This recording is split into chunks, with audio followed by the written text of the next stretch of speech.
بسم اللہ الرحمن الرحیم۔ السلام علیکم ورحمۃ اللہ وبرکاتہ۔ سلطان اور ایران کا بادشاہ حضرت سلطان محمود غزنوی رحمۃ اللہ علیہ کے پاس ایران کا بادشاہ اپنے سفیر کے ساتھ ملاقات کے لیے آیا ہوا تھا۔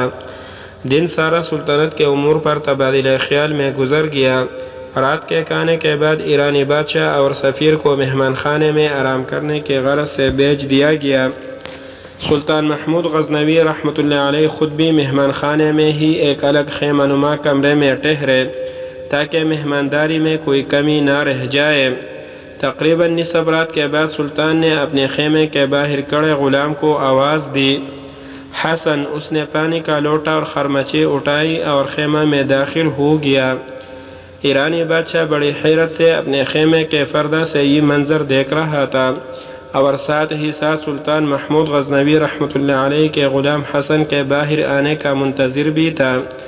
جیسے کوئی سوال اس کو بے چین کیے ہوئے تھا۔ جیسے ہی حسن سلطان کے خیمے سے باہر نکلا، ایرانی بادشاہ نے اسے بلایا اور پوچھا، جب سلطان نے تمہیں آواز دی حسن تو تمہارا حق تھا، پہلے پوچھتے جی کیا حکم ہے آقا؟ تم بنا پوچھے ہی پانی کا لوٹا اور خرمچے لے کر سلطان کے خیمے میں چلے گئے۔ ہو سکتا ہے سلطان کو کسی اور چیز کی طلب ہو۔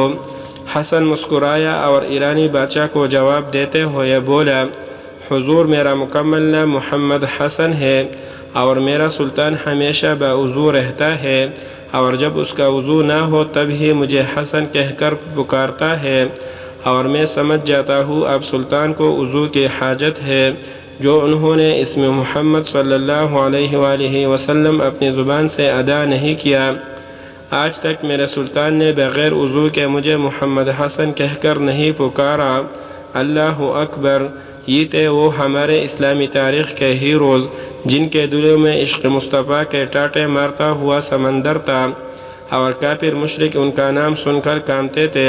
جب تک مسلمان بادشاہوں کے ہاتھوں میں قرآن و حدیث اور صوفیہ کا دامن تھا تب ان کا غلبہ بھی تھا۔ اللہ تعالی ہم سب کا حامی و ناصر ہو، آمین ثم آمین۔ مزید واقعات سننے کے لیے اس چینل کو سبسکرائب کریں۔ جزاک اللہ خیرہ، شکریہ۔